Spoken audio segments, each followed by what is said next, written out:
Beto O'Rourke decries gun law extremism as he pushes for confiscation of AR-15s, and an interview with David French on the Kyle Rittenhouse verdict. That and more on this episode of the Weekly Reload Podcast. I made the devil run.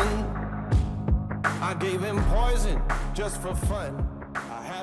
Welcome, ladies and gentlemen, to another episode of the Weekly Reload Podcast. I'm your host, Stephen Gutowski. I'm also the founder of thereload.com, where you can head over and buy a membership today if you want to support our journalism. We are a completely independent, 100% reader-funded operation here, and we sell memberships to our readers to accomplish that goal of remaining independent. So if you support the kind of reporting we do, if you want to get this podcast a day early, that's one of the perks of membership. Go ahead and check out what we have in the way of monthly and yearly memberships and lifetime memberships even. You'll also get access to a number of exclusive posts, including exclusive stories and exclusive analysis pieces every week. And you'll get access to our weekly members newsletter, which comes out every Sunday, in addition to our free newsletter. So if you just want to check out what we're about, you can head over and subscribe to the free newsletter, which comes out every Friday, and you'll get a taste of what kind of reporting and analysis we do. We try to keep things sober and serious, and we try to have experts on and the podcast each week in order to discuss the relevant topics of the day. And today we have, on our special early Thanksgiving episode here, David French from the Dispatch to discuss the Kyle Rittenhouse case and especially open carry and what we should do in going forward from here about open carry. David, can you introduce yourself and just tell the audience who you are if they don't know? Yeah. I'm David French. I'm a senior editor at the Dispatch. I'm a contributing writer for The Atlantic.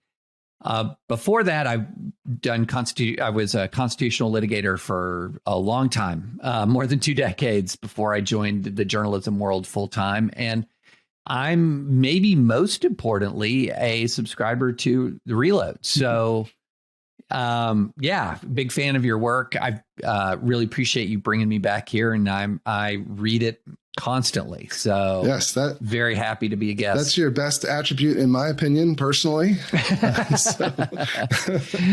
Certainly. And obviously you've created a stir as has become common for you, I think, in recent years. Given our political moment, you're one of the most talked about writers, I think, in politics. Frankly, at this point, goodness, I don't know that you maybe don't envy. I maybe don't envy you for being that, and I don't know if that's what you want. But certainly, that seems to be what has happened over the last few years here. Ever since you were suggested to be president at one point.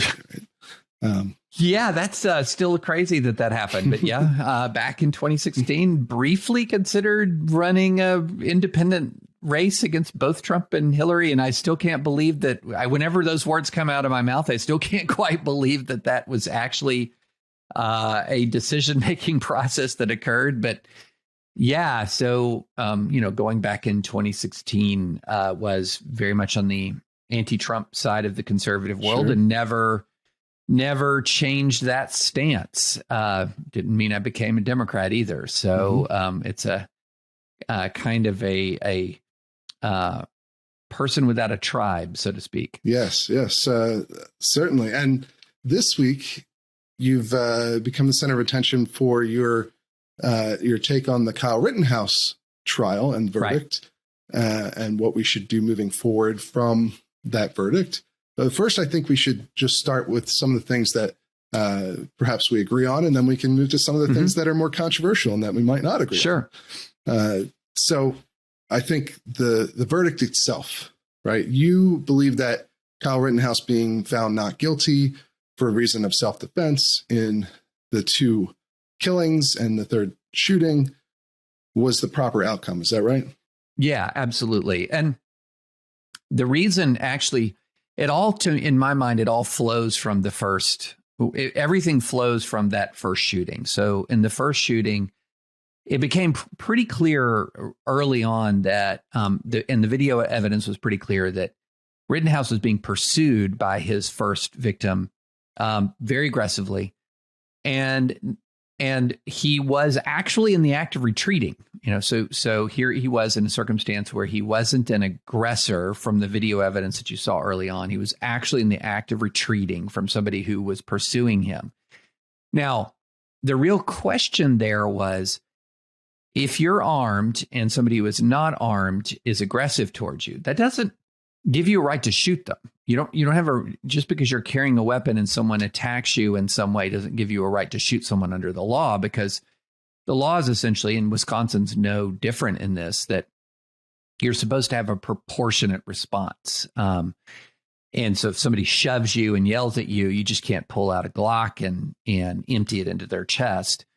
You have to have a reasonable, and this is the key word, reasonable fear of death or grave bodily harm. And so sometimes when a person who's unarmed is attacking, you might have a reasonable fear. Sometimes you won't. And so the circumstances depend, or it greatly depends on the circumstances. And I think the defense introduced evidence that really, I think quite obviously made the jury really concerned that had Rittenhouse not fired his weapon, that that first attacker could have seized it, used it against Rittenhouse. There was evidence that that individual had been quite aggressive during the evening, that he, there's evidence introduced that he'd actually threatened to kill Rittenhouse. And so when you have that kind of evidence, it raises the stakes. And the reason why I said everything was really hinged on that first shooting, if that first shooting was not lawful, then what happened afterwards is cast in a different light as well. So if he's walking away or trotting away from a murder, then the individuals who then moved on him at that point, it casts their actions in a different light. And it casts Kyle's actions in a different light. Now, if it's not a murder, as the jury found, then, Kyle's situation as he's running down that street is quite different. And so the key in that case, to me, was that first shooting. And once that first shooting was found to be self-defense, I think everything else flowed from that. Yeah. We had a legal expert who practices self-defense law in Wisconsin on the previous episode of the podcast here, John Monroe.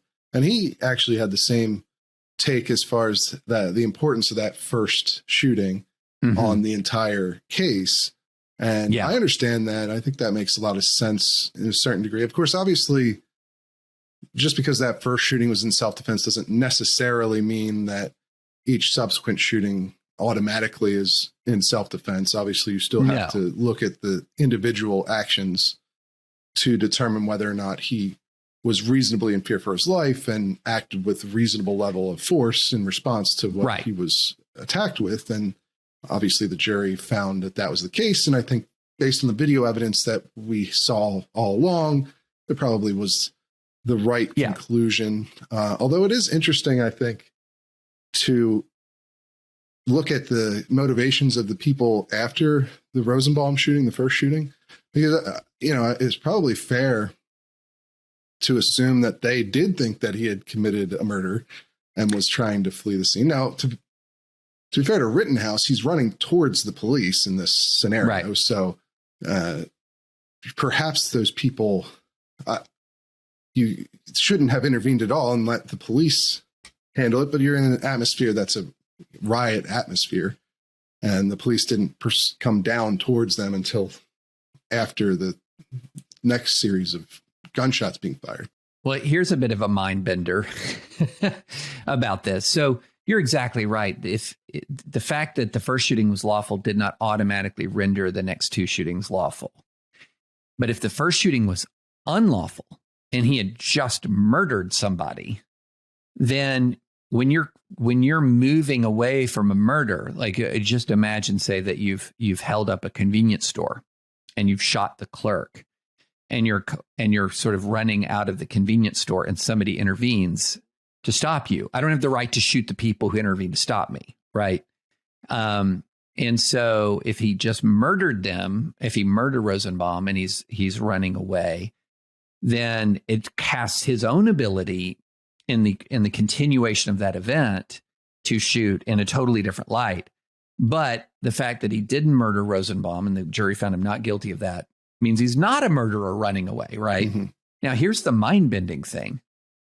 It is entirely possible for one of the two guys, if they had been able to sort of wrestle away the gun, or the EMT who was shot in the bicep, if he had fired first and killed Rittenhouse, it's probable he could have mounted a self-defense argument in that circumstance, because he was operating under the presumption that Rittenhouse had just murdered somebody.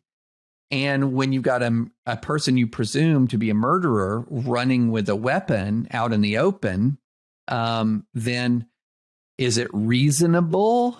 Is it reasonable to fear injury or grave bodily harm from that person? So there's this really weird, there's a very strange way in which different parts of the law function together that can create circumstances. And this is something that's kind of mind-bending to a lot of people, where there can be legal gunfights. I'll give you an example. The Breonna Taylor situation in Louisville. So Kentucky has a standard ground law. That means that if somebody comes bursting into your house, unless you know they're law enforcement, unless you have a reason, unless it's reasonable for you to know that they're law enforcement, you don't have to retreat, right? You can open fire. But if you're law enforcement and you're serving a warrant and you burst into someone's house and they fire on you, you have the legal ability to return aimed fire at that location. So that's exactly what happened. Is somebody burst in the door, not the homeowner, but the boyfriend who was there, pulled a gun, didn't know who was there, hadn't heard any identification. The evidence is that he hadn't heard any identification as police. So he fired a single shot. Once he fired, which was lawful, the police had the ability to fire back, which was lawful. And there you have it right there, a legal exchange of gunfire. And that's how the sort of this weird quirk in the law where that something like that can actually occur. Yeah. And there was actually a very similar case to the Breonna Taylor shooting, that the defendant who was charged with felony murder for his girlfriend being killed in a very similar kind of shootout as to what you get just described, where the police officers killed her in crossfire.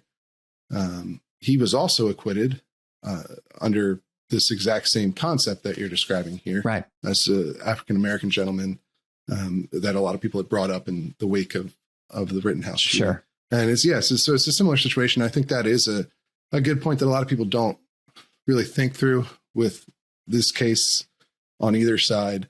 Yeah. Self-defense it's a murky thing in terms of, the law might be fairly clear, but when you throw in what's reasonable and what's not reasonable, what does it mean to reasonably fear for your life? And what does it mean to use reasonable force necessary to defend yourself? That's where you get into basically a whole second guessing game. That's essentially what juries do in these cases. And so and you also have to remember that a lot of the circumstances that surround the actual act of the shooting itself don't necessarily matter to the legality of it. They might matter to the morality of it, which we'll talk about in a moment here, as you've discussed in your pieces, but they don't really matter to the legality. The fact that Rittenhouse didn't live in Wisconsin, that he crossed state lines, doesn't matter to the shooting. It doesn't matter that he was there when people believe maybe he shouldn't have been there. That doesn't matter to the legality of the shooting. Right. The fact that the Breonna Taylor's boyfriend was, I believe, not allowed to legally own firearms doesn't matter. The shooting, the same thing for this. Although people can correct me if I've got that detail wrong, but this most recent shooting I think it was lawful. I think he was lawful in possession, but I'm not 100% sure. Well, shooting at the police, right? That the boyfriend was suspected of, or I guess it was her ex-boyfriend was suspected of being, she was suspected of working with him, or it was an ex-boyfriend. Yeah. Right, so that's perhaps a different analogy there, but the more recent case where the defendant was found not guilty of felony murder for a shootout with the police, even though that defendant was prohibited from possessing firearms. That didn't matter to the specific self-defense claim against felony murder in this case, because again, this is another situation where he didn't know that it was the police who were breaking into the home. Anyway, right. The point is that some of these larger questions about whether or not, in the Rittenhouse case, whether or not he should have been there, whether or not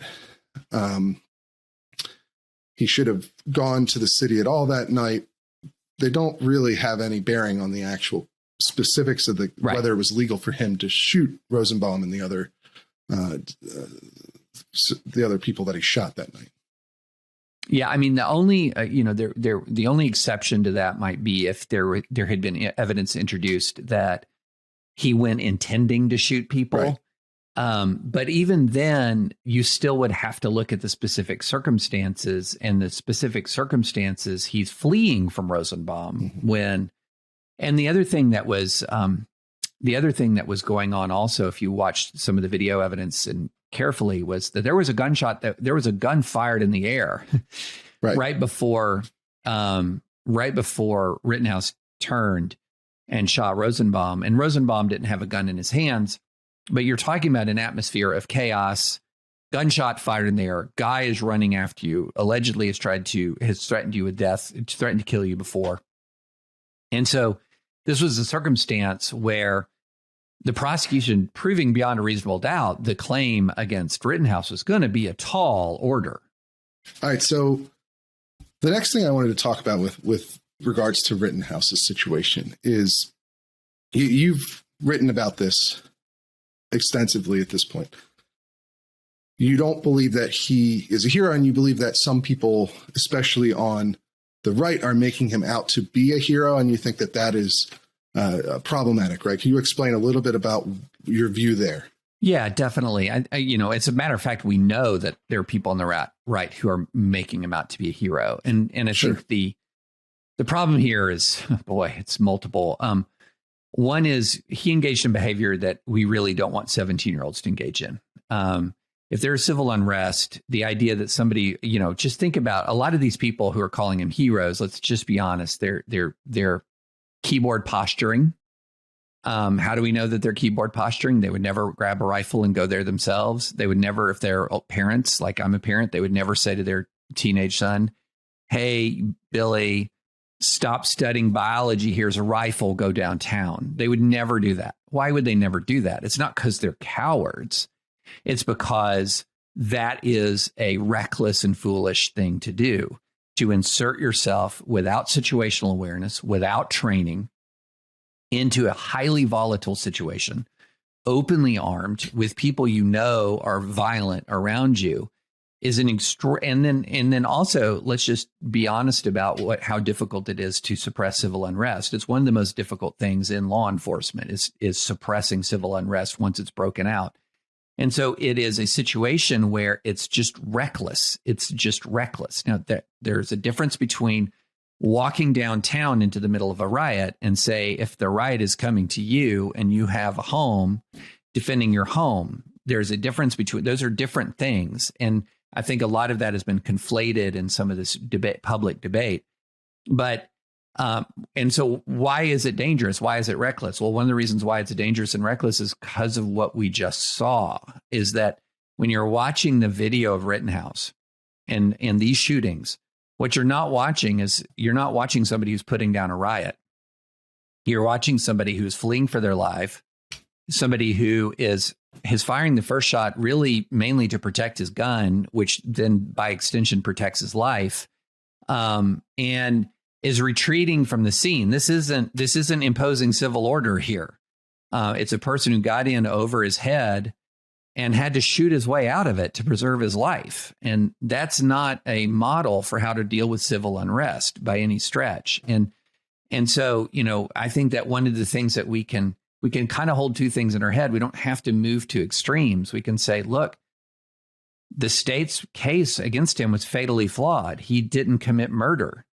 But we can also say that we don't want 17-year-olds grabbing AR-15s and going to insert themselves into riots. That is highly destabilizing. That is not the population of people that we want doing this. There are a lot of reasons why you need people who are disciplined and trained in dealing with these kinds of circumstances. And, one quick last thing on this, because one of the things that I've heard people say is, well, the state had totally failed in its duty to maintain civil order. Yes. Yeah, there was absolutely no question that he was in the middle of a riot, but there is also no question that the police were executing a plan at that moment. The police had begun to end the curfew and had begun to enforce the curfew and had moved. And, when you zoom out from this, they were moving in this direction. They were moving in the direction of, as Rittenhouse showed, when he walked not far away, it was not far away, he walked into a moving line of police.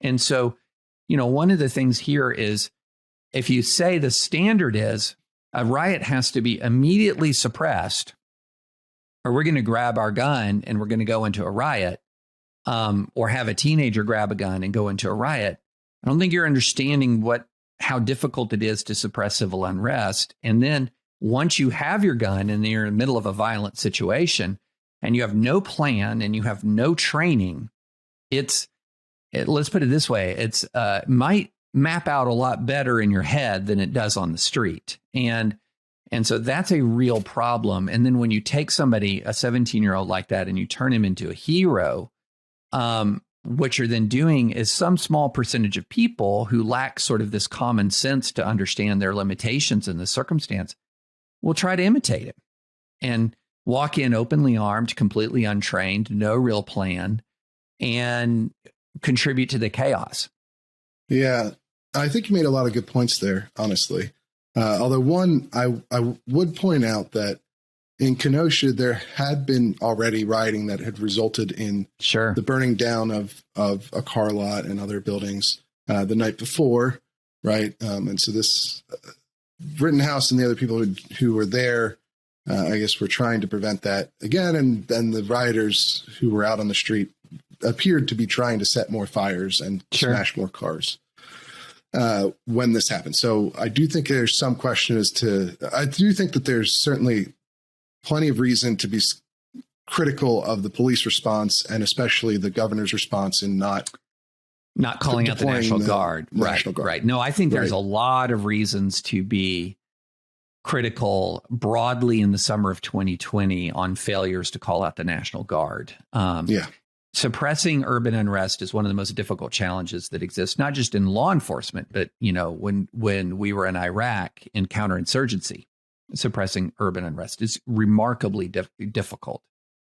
But one of the things that you learn is that overwhelming presence can often be a substitute for overwhelming force. So in other words, overwhelming force can often exacerbate the situation by creating its own level of violence and chaos. That would think about, for example, the way in which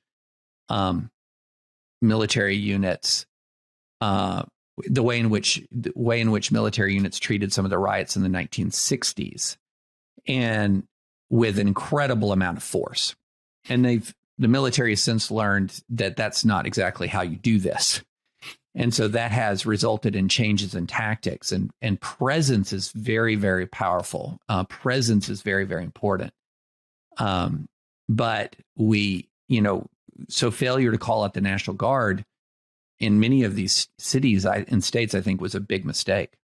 Right. I think for me, I'm of two minds when it comes to Rittenhouse being there at all that night. Obviously, I think you make some really good points about just generally about trying to intervene in a riot. There's sort of the old adage of this violates every rule of stupid, which is you don't go stupid places with stupid people at stupid times. Right. And a riot would be all three of those, obviously. And certainly you would, if you're going to want somebody to go down and try to protect other people's property, as Rittenhouse was attempting to do in this case, you wouldn't want to send minors, 17-year-olds, right, to do that. Right. I think most people would agree with that sentiment. Now, obviously, you talked about how there's a difference between going down somewhere into the riot and if a riot comes to your home.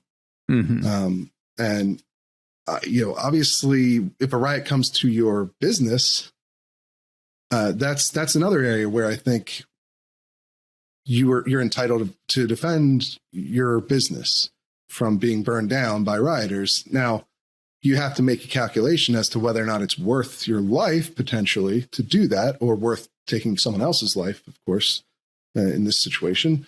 And you also have the question of whether or not you should try enlisting other people to assist you in that, who aren't, your immediate family members or someone else who has an interest in the business.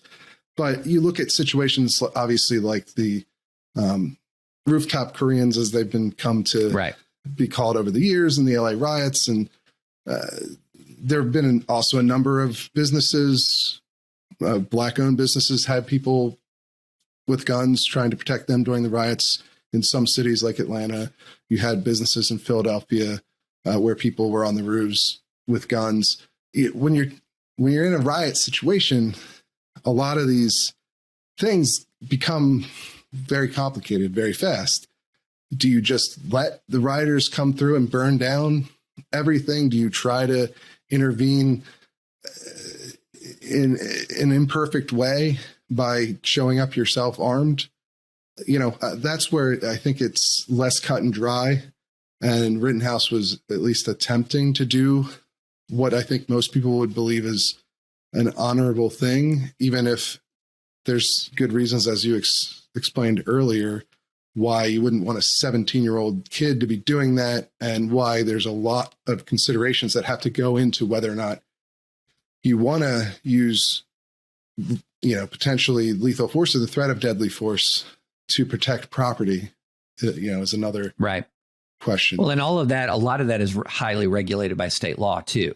So, the ability to use deadly force to protect property is not a given in the United States of America. Right. So, some of this is. Well, what do you think of obviously the rooftop Koreans, the people in Koreatown and during the LA riots, the way that they banded together to defend their stores in that situation? I don't know what the law is and was at that time. The general view, my general disposition is the use of deadly force to protect property is inappropriate.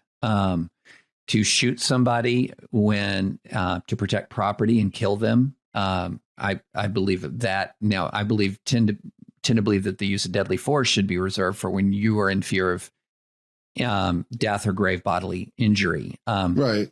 And so I just would say there that, obviously, certainly it's much more troubling if you're just going to start taking random shots at people approaching your property. Mm-hmm. But if you're going to stand outside of your business with a gun during a riot as a deterrent, and then people continue to come at you to, here's the question. Okay, set your place on fire. If you're not, it gets blurry, is what I'm saying. Right, but if you're not, so if the rule is in a nation governed by the rule of law, and if the general rule is that you're not entitled to use deadly force, now your home or dwelling is a different thing. There's, where you live, sort of the traditional castle doctrine. Talking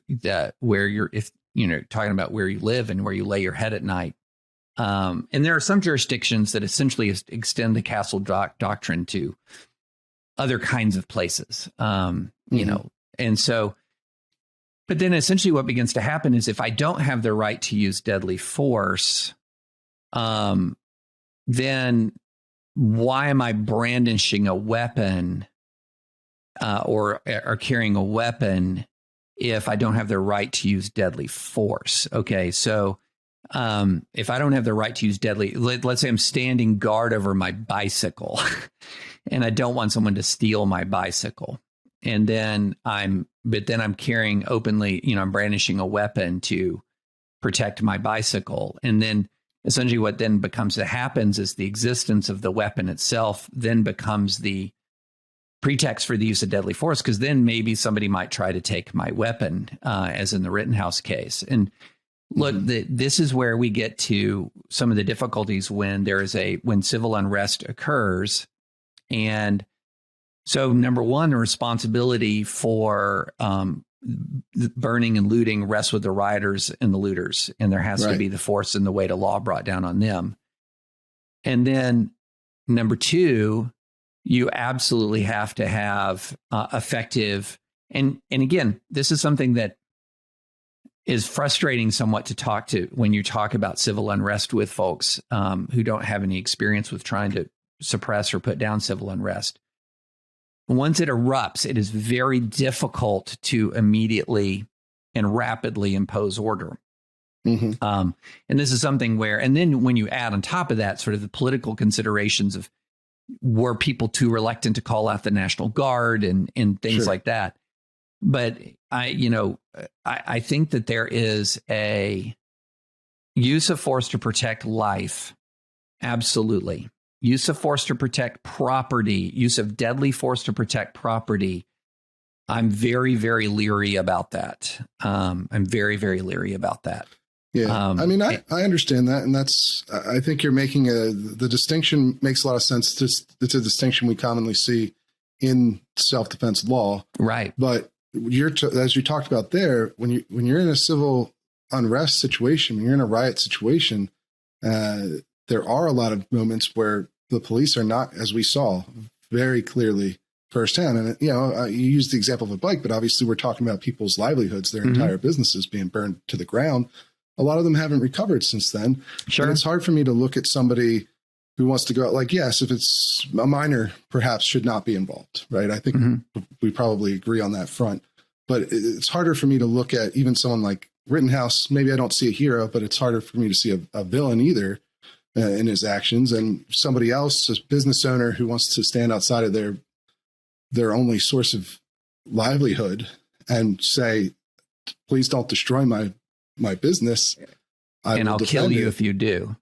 Well, it's hard because the person aggressing and going to try and burn down, destroy their business, if they just don't, they're the ones who are initiating the negative actions, like you said. So I'm not going to say there's a clear and obvious, easy solution here. I have a hard time seeing somebody like the rooftop Koreans or the people who stood on their businesses in South Philly during the riots, or people in Atlanta who had someone standing outside to guard their business from being burned down is doing something that's morally wrong. It's morally complicated, but I do think that it is guarding your business. Like, I absolutely, completely, totally understand that. But we're talking about, when do you use deadly force? When do you take a human life? Okay. Sure. And that businesses are very important. And I was all of these people who are online, it's just property damage. That's ridiculous to minimize the loss of a business. A human life is still more important. It's still more important. And so that's one of the things I think we sometimes get a sort of a view of it where we lose sight of the hierarchy of values.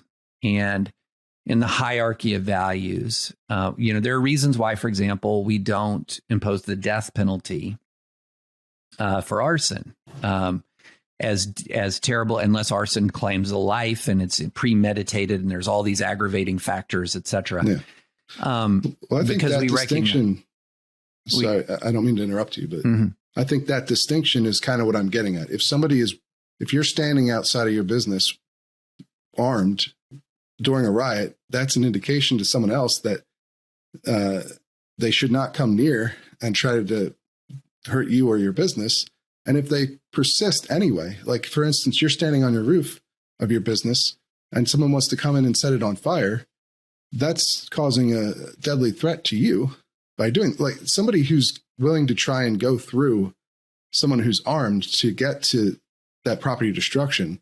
Does that not become a deadly? That's where I think it's just, so it is like setting a building on fire with people inside of it. So, yeah, well, obviously, if you set a building on fire with people inside of it, you have a right to prevent that with deadly force, because that's a threat to your life.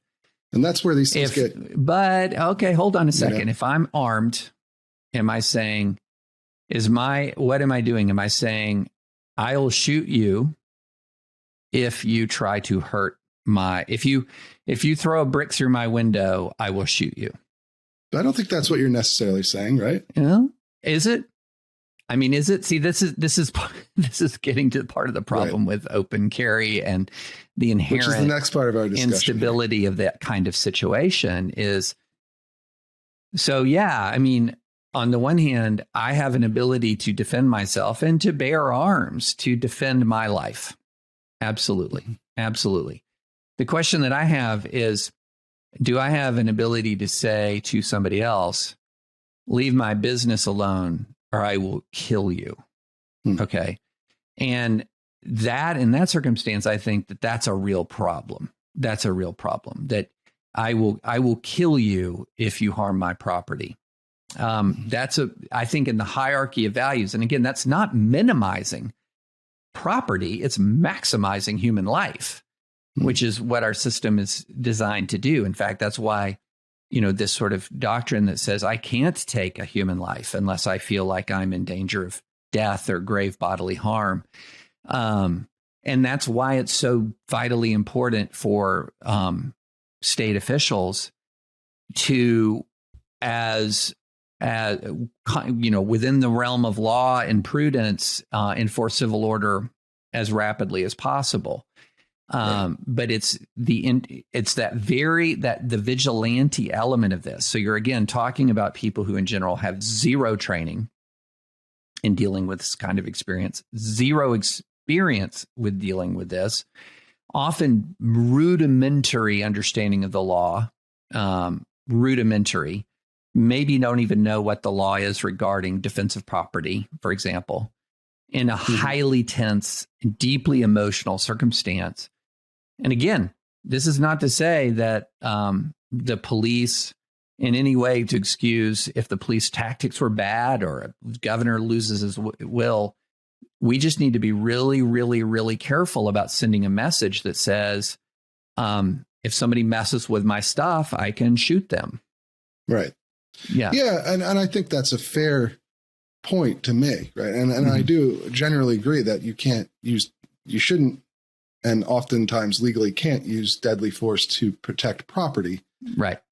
However, where I get uncomfortable, right, or where I have some small disagreement, at least on this front, is with, we saw, like, what are people supposed to do, right? If the police don't do anything, if the government isn't there to enforce their role as the ones keeping the peace, and your business is the one under threat, you're just supposed to let people burn it down. Like we saw what happened to people who tried to use to defend their businesses without being armed, and there were many people who got severely beaten for that during doing that exact thing, to the point where near death in some cases. And so that's where it gets harder to me. It's like, what, I get, because it's just, riots are terrible situations. Yeah. They create so horrible chaos, and they create these terrible choices that people have to make. Yeah. Evil people tend to leave good people with few good options.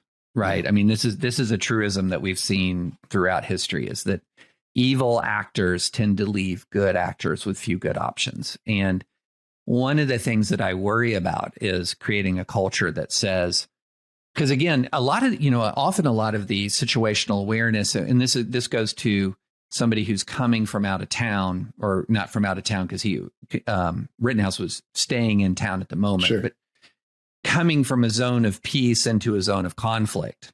One of the problems that often happens there is you have very little situational awareness. You have no real conception, because often what you're hearing on, Twitter or right-wing radio or the online or whatever is fragmentary and often false in its real time, because there's such a thing as fog of war. And in those circumstances, coming into that circumstance, it's really tough to sort of say, I imagine a situation where coming in openly armed into that circumstance is going to be wise or prudent.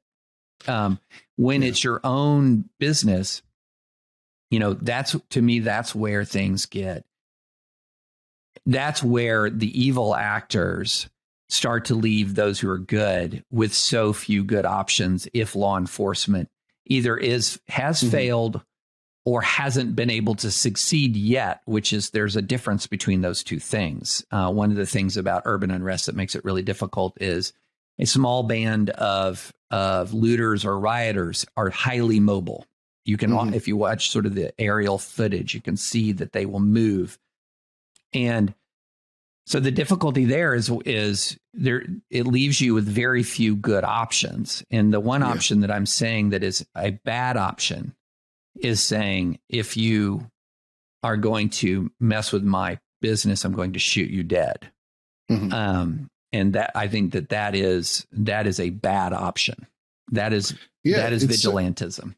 It's certainly a bad option. It's just whether it's the least bad option, I guess, is my question. Yeah, I don't. But yeah, that might be an area. Boy, free fire zone because somebody's throwing bricks and I mean, certainly not windows, just throwing bricks or but it's if you're, especially in the case where you're open carrying, you're displaying that you're armed and willing to defend yourself, or and someone still tries to go through you to get to the property. I mean, that's a circumstance where it's more ambiguous. It's certainly more ambiguous, but so that's all I mean. And that again, sense. Not that people should start shooting anyone who throws bricks at their windows, right?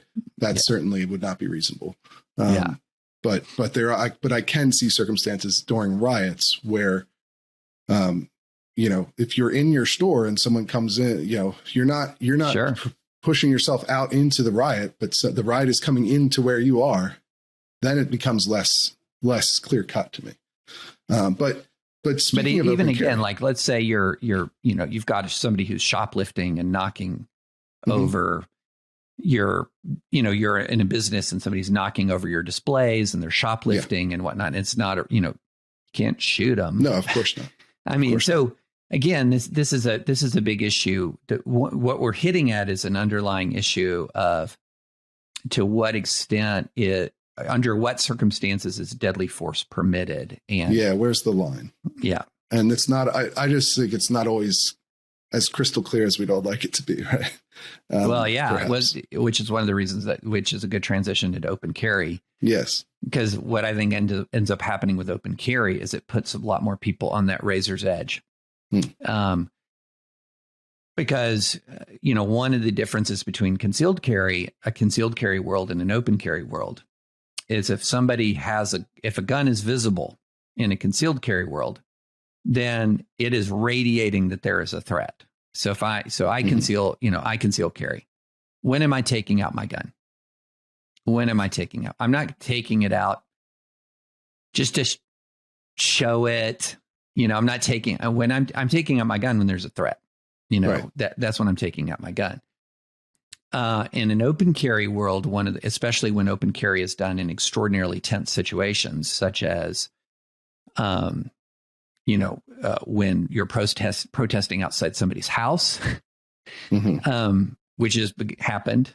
So let's say I'm at my house and there's some guys out there and they've got an AR-15 and a patrol carry position, which is sort of the one where guns pointed down, you've got your finger, extended, not on the trigger, but you've got your finger extended.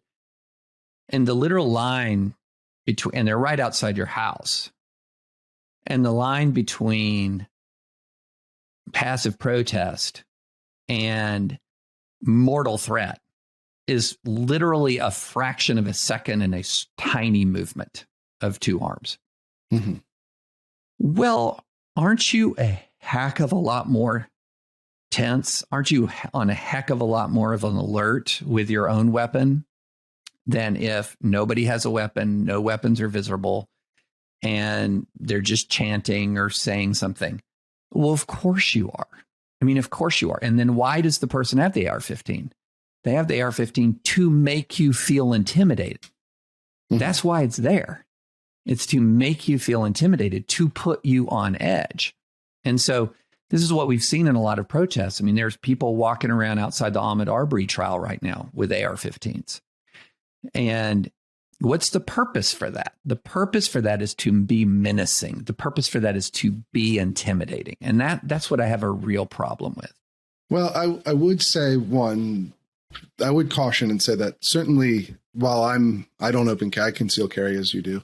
And I know that a lot of people in the gun rights movement don't particularly like open carry activists and think that they are perhaps hurting the cause. I would say that, to be fair to them, that they're not necessarily all intending to intimidate people by open carrying, or that anyone you see on the street who's open carrying on a regular, part of their life is intending to intimidate people either. There may be some, as you've noted here with some of these protests, where that is the intention, and certainly people can be intimidated by the guns presence. But I just wanted to note that that's clearly you will have plenty of open carry activists who would dispute the idea that they're doing it to intimidate people. So why do you think someone open carry? Now, we know why people are open carrying at a protest, say outside a person's house or at an anti-lockdown protest. They're trying to intimidate. They're trying to be menacing.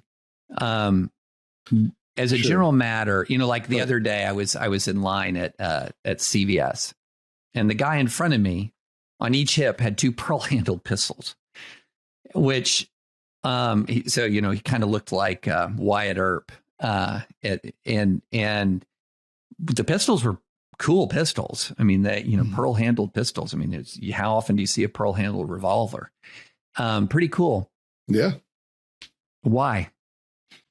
Well, I mean, look, it's personal preference in a lot of cases. I think that the one thing that I would note here, as far as a legitimate reason, perhaps, and I'd be interested in your thoughts on it, for open carrying, it has to do with the political philosophy behind the right to bear arms, and that the whole concept of the Second Amendment to a lot of people. I mean, in your piece, you talk about it being for self-defense, and certainly that's, I think everyone would agree that is part of the reason.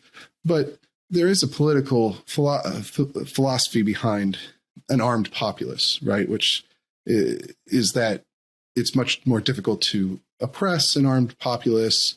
The right to keep and bear arms is intended to keep people free from, from overbearing government, right? And so people displaying that they are armed sort of is part of that tradition, right? Especially when you're dealing with government protests, even in cases where it might be for a cause that you or I don't agree with. The political philosophy there is a legitimate one, I think.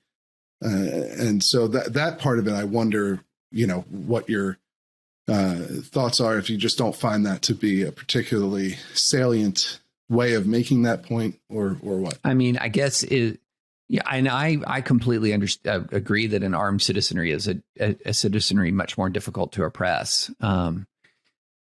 However, when you're talking about open carry now, because one of the things I think that you're talking about when you're talking about an armed citizenry that is difficult to suppress is you're talking about sort of a kind of latent power. In other words, if a government knows, and it absolutely knows, that there are hundreds of millions of guns in circulation in the United States of America, this is not a mystery. And it's also not a mystery that the most popular rifle sold is an AR-15. I mean, none of this is any kind of mystery to anybody. So the idea that says I'm carrying an AR-15, just to remind you that this is the most popular gun in America. I mean, rifle in America.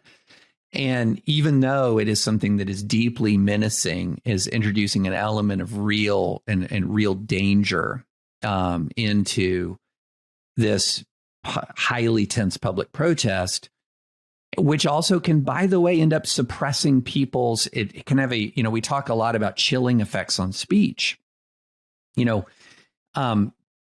There's a chilling effect that exists when you're dealing with people in what would be an otherwise peaceful situation who's very angry and armed to the teeth right in front of you. And so I think that those are the kinds of things that when you're talking about there are other constitutional values in play here. And by saying to someone, you can't walk around with an AR-15 at a public protest, for example, is in no way saying that America isn't an armed citizenry, or that America isn't a country that's got hundreds of millions of guns and billions of rounds of ammunition in circulation. But what it is saying is that and this connects actually with common law going back for hundreds of years, including in the pre-colonial era, the colonial era, the post-Constitution, about going out armed offensively, going out armed for the fear and terror of the public, because that's where I think I draw the line. And the interesting thing is, historically, this has flipped, because it used to be concealed carry was considered the nefarious thing. It was almost sort of de facto evidence of nefarious intent, whereas open carry was sort of, here I am, you don't have to worry about me. But that norm is almost completely flipped. Yes, it absolutely has. And I just have 3 points, and I'm going to leave it to you to wrap up Sure. with your final thoughts here, because I know you got another commitment to get to. So one, I would note that, like you just mentioned here, that the argument that the presence of guns is restrictive to First Amendment rights of others is an argument that's being used at the Supreme Court right now to justify restrictions on not just open carry, but concealed carry as well. So, I feel like that argument, I don't know that I agree, and I'm not sure, I would wonder how broad the implications are. The second, when you talk about carrying offensively, you're right. You're certainly right about the history there. There were certainly a lot of laws dealing with that. As this is another thing that's being discussed in the Supreme Court right now. But we have brandishing laws that deal with this sort of thing. I understand that you're saying that it's going from low ready to pointing a gun, is a sort of very quick thing that can happen, obviously. And so one is not brandishing and one is brandishing. But I would just point out that it is not legal to threaten people with your guns, right? Even if you're open carrying them, right? It's sort of, and I don't know that open carrying a gun around is an inherent threat to violence. But if somebody makes a threat or moves the gun in a way that could be perceived as threatening to others, they are committing a crime already. That's something we do have laws against in every state. And then my last point here, and I'll just leave it for you to wrap up your thoughts.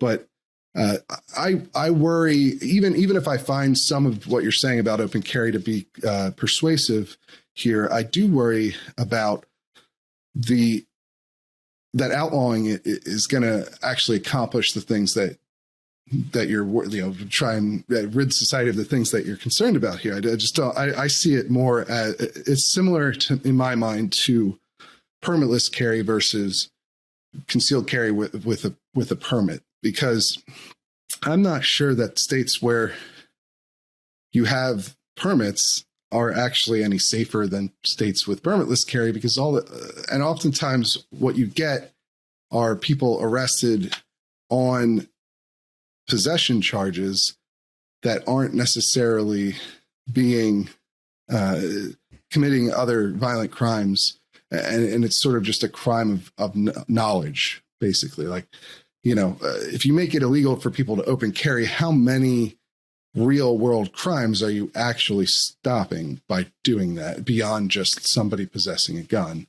So that's what I would worry, is that the effectiveness of banning open carry is pretty low. And we've had permitless open carry in the vast majority of the country for the vast majority of its history. So I don't know that it's that serious of a problem, or that the solution would actually have that great of an impact. So, but I'll leave it to you. Yeah. Here at the end. I think the argument that concealed carry is somehow deterrent to First Amendment rights is unsupportable, in part because the very notion of concealed carry is that if you and I are standing next to each other and we're having a civil conversation with somebody under concealed carry, you would have no idea.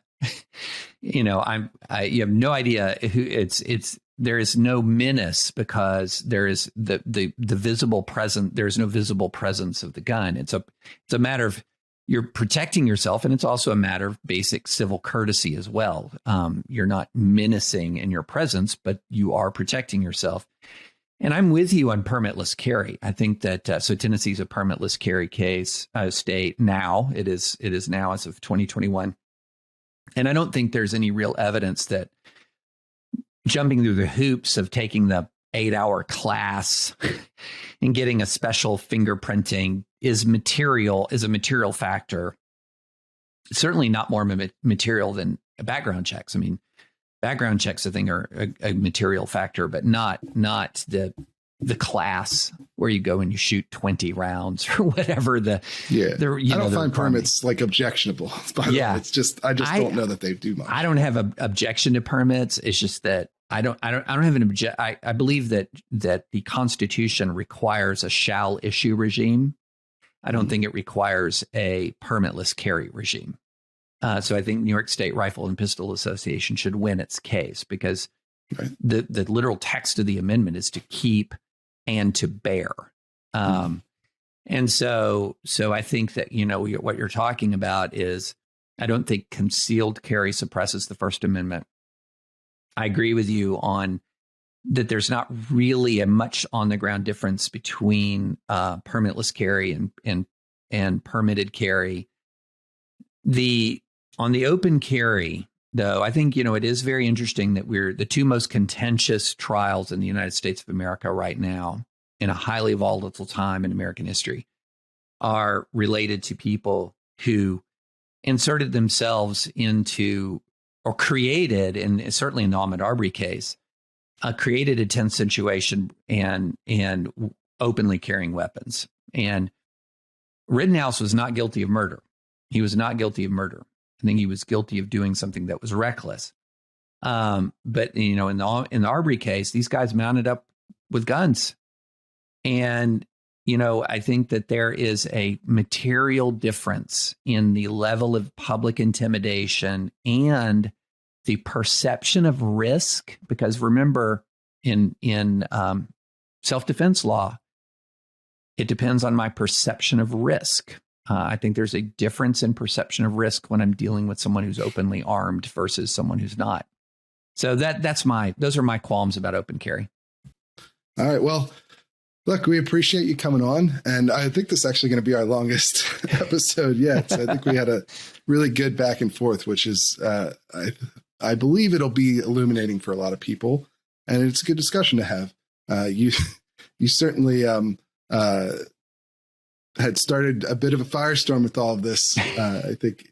So it's good to sit down and talk through it all. Yeah. Well, thanks for having me. And I think you said it really well. These are hard things. It's hard. And we can't take our eyes off the ball that it is the rioters are these are the primary bad actors here that are leaving a lot of good folks with tough, hard choices. And we can't neglect that's the principal that's the principal bad act. That's the initiating factor in all this. Absolutely. 100%. We'll have you on again soon, I think, in the future. I'd love it. I really appreciate you coming on. I like talking with you. So, thanks for being on, and we'll see you again soon. Yeah, thanks so much. All right, it's time for the news update portion of the podcast. As you can see, we've switched things around a little bit this week. We're trying a different format where we put the interview first and then do the news update second. I think maybe that might flow a bit better for people who see the headline on the podcast and then have to wait through the news update to get to the actual interview that we're touting here. So we'll see if that works. You guys let us know if you prefer it this way or prefer it the way we had it before. As always, if you want to get the show a day early, you can head on over to thereload.com and buy a membership. That's one of the perks of being a member. In addition to getting access to exclusive stories and analysis pieces every week, you'll also get a special Sunday newsletter. So I think it's a good deal. You buy a membership for $10 a month or $100 a year. That yearly membership, as you can see, gives you 2 months for free, or you get 12 months for the price of 10. So go ahead and over, check it out. Every member we get helps us to bring this podcast and our exclusive reporting to you and the rest of the public. Your dollars go to help support the free articles as well that reach a broader audience and have a bigger impact. So consider buying a membership today if you haven't already. And if you have, another perk is you can come on the show. We'd love to do another member segment again soon. Had a number in the past, and it's one of my favorite segments. So make sure you reach out and let us know if you want to be on the show as well. But without further ado, let me get to our contributing writer, Jake Fogelman. Jake, this week you had a piece on another poll. We referenced this last week on the podcast, but now we have the actual details of it from Quinnipiac showing a pretty big change in support for gun control. Can you give us a little bit of detail about that? Yeah, that's right. So we previously covered a Gallup poll that showed a pretty big decline in support for stricter gun laws. Well, this new Quinnipiac poll actually shows that support for stricter gun laws is underwater, where more Americans actually oppose stricter gun laws, at least according to this poll, than do support gun laws. By 49% oppose, 46% support stricter gun laws. So that's pretty significant. That's according to the pollsters, that's the first time since 2015 they've actually seen support for stricter gun laws dip below 50%. So pretty significant development that we're seeing, back-to-back polls showing a similar trend. And this one, in fact, showing that more people oppose stricter gun laws than support them. Yeah, no, it's interesting. Gallup showed the same drop, but they still had support for stricter gun laws as the majority position, whereas now Quinnipiac, their polling has it as the minority position. And there's also some pretty interesting demographic breakdowns in there as well, right? Sure. So obviously the typical partisan breakdown held constant. It was 91% of Democrats, I believe, support stricter gun laws still, which is, I think, the same number Gallup found. Only 13% of Republicans. But in this Quinnipiac poll, independents, their support for stricter gun laws was down at 39%, which is, pretty low for sort of a swingy demographic in this debate. A few other interesting findings was even among young people aged 18 to 34, support for gun control was underwater amongst them as well, which is also a continuation of a trend we've seen. Earlier polling from ABC showed like a 20-point cratering, I think, in support among that same demographic. So to see that young people are also continuing to voice their displeasure with gun control is an interesting development. Yeah, and that kind of goes against, I think, a lot of narratives that you see about younger people and their support for gun ownership. It feels like we now have a trend of younger demographics actually being more opposed to new gun restrictions. So that obviously has a lot of implications moving forward for politics around the issue down the line. Maybe not immediately, but obviously the overall change moving against stricter gun laws in the short term here in the Biden administration has a pretty big impact on how the next couple of years are going to go and whether or not the president is going to be able to institute the sorts of gun reforms that he has promised to, especially legislatively. It seems like he's probably going to be forced to act more on his own through executive branch actions than with legislation, especially given the makeup of Congress and where his polling numbers generally are at.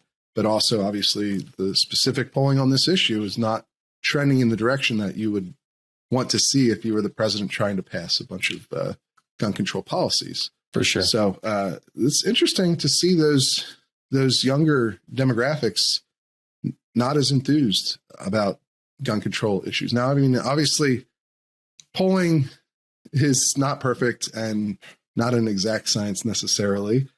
Perhaps the sample size for the younger demographics is smaller and so might not be quite as reliable.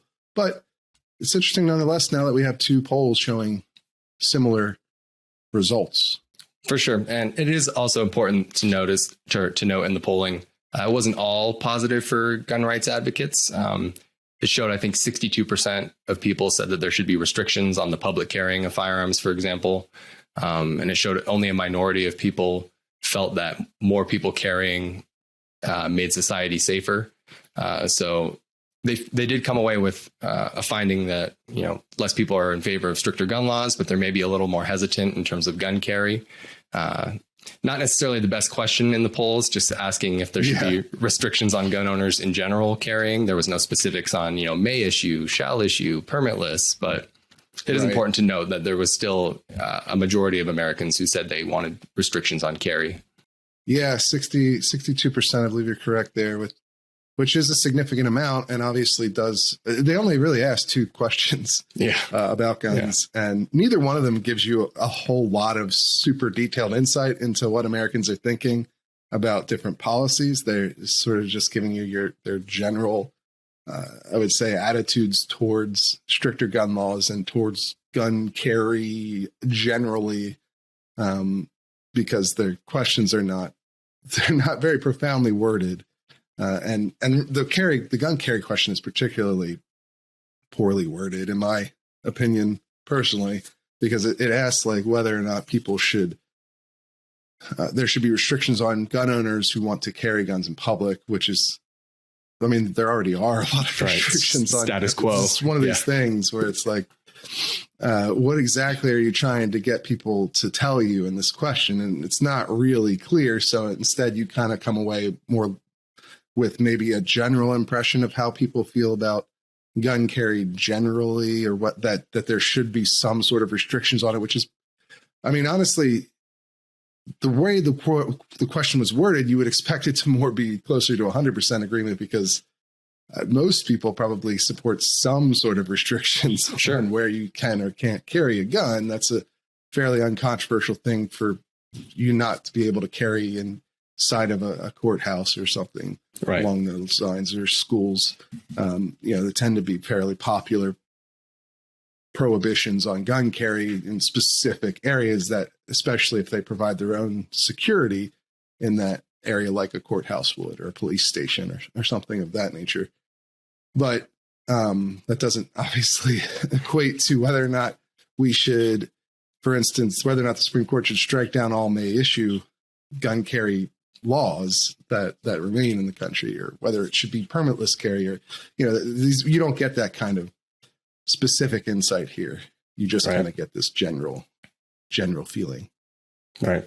It would be interesting to see a more nuanced asking of that question, to see exactly where Americans fall. Like a may issue versus shall issue type of polling question, I think would be a little more illuminating than just, as you said, a general restrictions. Those exist even in states that have permitless carry. So you don't really glean much from this poll necessarily, or this question. Yeah, I mean, obviously polling is not easy, but I do think often pollsters don't really understand the policies that they're asking questions about. And then also you have to deal with the fact that a lot of Americans probably wouldn't understand if you tried to ask them whether they prefer may issue or shall issue gun carry permitting laws. That's a good point. So, the job of a pollster is not easy, but oftentimes I think they run into the same sorts of issues that a lot of media run into when they're dealing with gun policy questions. So, but still illuminating nonetheless. It's what we have. It's the best information we have available, and I think it's still useful to discuss, and it still gives us some insight into what's going on in America with gun policy, right? Sure. Still a marker of a trend. Absolutely. The other story we had this week, we're filming this episode early because Thanksgiving is this week. So happy Thanksgiving, everyone. Happy Thanksgiving, Jake. Hopefully we'll get all of our writing done and podcasting done so we can enjoy the holiday weekend with our families, right? Absolutely. And I hope all the listeners enjoy their time together with family as well. It seems like we've had perhaps people will be more protected this time around and more open to gathering together. Most of the experts, I believe, at this point, whatever people think of them, most of them have now suggested that, yes, gathering for the holidays is a perfectly safe thing to do, especially if you've been vaccinated and so forth. Obviously, it's not the purview of our podcast here, but I do hope that everyone enjoys their time with family this upcoming weekend, and perhaps they'll get to listen to this podcast during some of their time off. But the other piece we had so far this week was about Beto O'Rourke, the Democrat running for the gubernatorial nomination in Texas. He's almost a perennial candidate at this point, I think, because like he was a congressman, right? He successfully won a congressional seat in Texas near El Paso. Then he ran for Senate against Ted Cruz and lost, even despite Ted Cruz polling fairly poorly in that race. He still managed to lose. And then he ran for the presidential nomination in 2020 and lost that too. But one key event during that primary, that race, was his pivot towards the end when his polling, he had started off quite strong in the polls in that 2020 race when he was one of the first people to be like a buzzworthy candidate very early on. And then after that point, as other candidates got in, like Biden and Bernie and Warren, and there was quite a lot of candidates that ran in 2020 on the Democratic side, his numbers came down quite a lot. And then towards the end of his campaign, he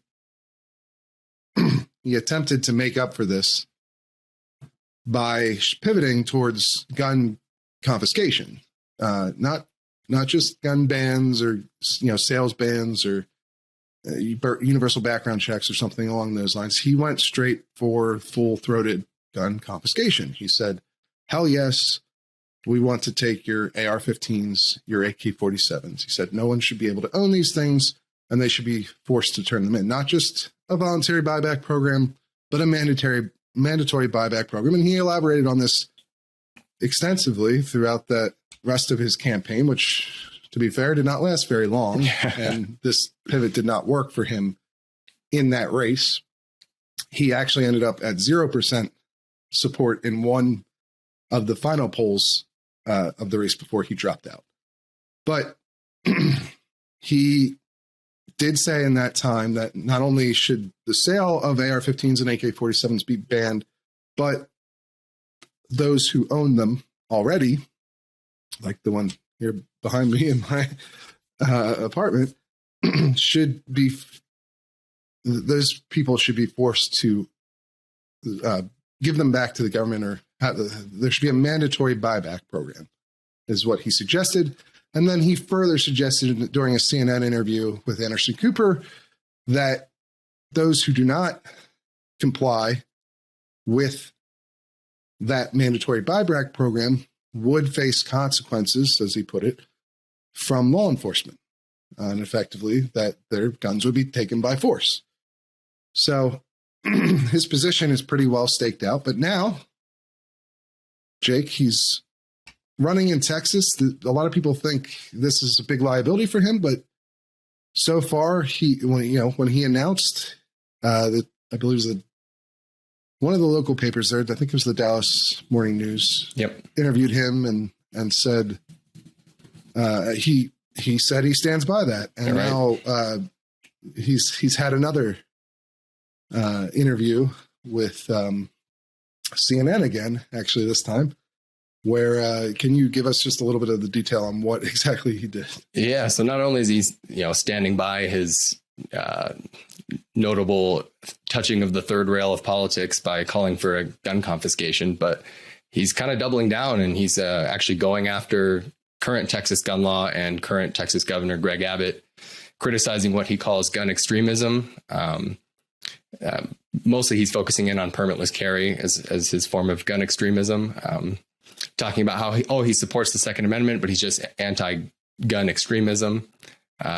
And, we were talking before we started filming, it's just a little funny to call permitless carry, whatever you may feel about permitless carry, and it certainly is controversial in some places, but to criticize that as gun extremism when 21 states have enacted such a policy, but then still be doubling down on gun confiscation is a bold political strategy, I think, for any candidate, but especially one running in a state like Texas in a statewide race. So very interesting. Yeah, I mean, it's just fascinating to watch him. I mean, obviously, he doubled down on this policy. Sorry, let me clear my throat here. He doubled down on this policy again in this interview. But ironically, he's the same interview. He's criticizing gun extremism from Greg Abbott, the incumbent Republican governor. You know, he points to, like you said, permitless carry as a form of gun extremism, and he just doesn't want us to get caught up in extremism.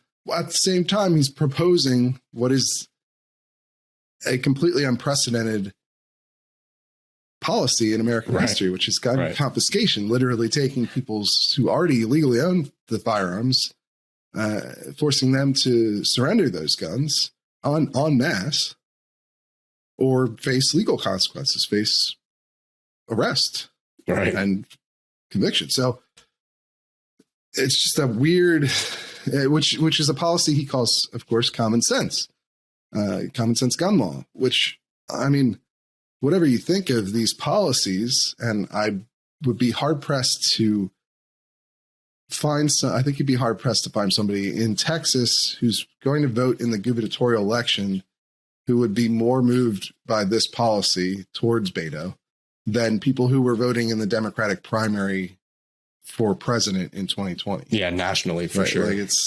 it didn't work with those voters, and it seems much less likely to work with Texas gubernatorial voters. I mean, obviously we'll have to see. He's polling behind Abbott and also behind Matthew McConaughey, who's the movie star that might get into the race in Texas as well, although he hasn't actually filed anything to run. So we'll see if that ever really materializes or not. But, you know, he's 6 points behind Abbott in the latest poll. He was 9 points behind before he jumped in the race. So it seems like maybe he's gotten a little bit of a bump from his announcement. So we'll have to see how it plays out. I will say that permitless carry does not poll very well in most jurisdictions. It's not, especially nationally, it's not a very popular idea when people are asked about it. But that hasn't stopped, of course, 21 states from implementing it. Of course, Vermont had it since the founding of the country. Sometimes it's called Vermont carry, in addition to constitutional carry or permitless carry, depending on who you ask. But, you know, this policy is swept through. Like you said, it's been implemented in places no one has ever put into place a mass gun confiscation program, even on something like AR-15s or AK-47s, which, again, I mean, I think it's underscored, like, those are very popular guns. They're not like random weird guns. It's not like the bump stock ban or something like that, right? Or as a novelty item. Yeah. I mean, there were what, a couple 100,000 of those in circulation, maybe. Right. How many ARs do we have? Yeah, 20 plus million at this point, probably more after last year's big sales. So yeah, especially in a state like Texas. Yeah. So what he's proposing is not some small one-off thing. Like, this is a major policy. It's also one that's consistently been controversial and consistently been something that gun control activists have said they don't want to do. So, you know, I don't know if there'll be any friction there between him, his campaign, and the gun control activists, because, again, he's appropriating the language that they've been using for things like universal background checks or bans on the sale of assault weapons. And he's applying it, you know, this common sense label directly to confiscation of firearms, which has long been something that the gun control group said that they do not support.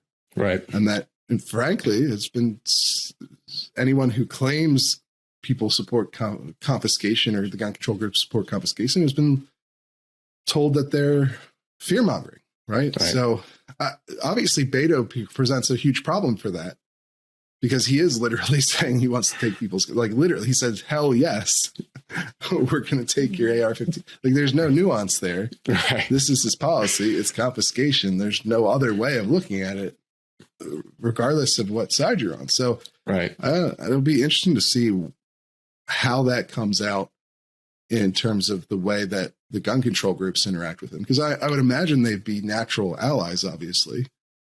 And, you know, the gun control group's not going to endorse Abbott, clearly. Sure. Yeah. So I don't know if they'll be able to get him to moderate or what will happen there, if he'll push their message to further to the extreme. I mean, pretty tough for him to walk back at this point. And I think it is interesting, this story coming off the tail of the last story we covered, the fact that polls are showing declining support for gun control. And you have this guy in a very gun friendly state running harder on gun control than any other candidate has, where, like, as you said, literally says, hell yes, we're going to take your guns. It just seems like there's a disconnect, and it's kind of wonder what kind of political advice he's getting from his advisors, where they see this as a viable campaign strategy. Yeah. We had Adam Serwer on the podcast a little while back, who lives in Texas, writer for The Atlantic, very plugged in political guy. And he thought that Beto was going to have to walk back that position to be competitive, that he thought Abbott has vulnerabilities from the handling of the pandemic and the winter storm that they had a little while back. But, I don't know. But Beto hasn't done that.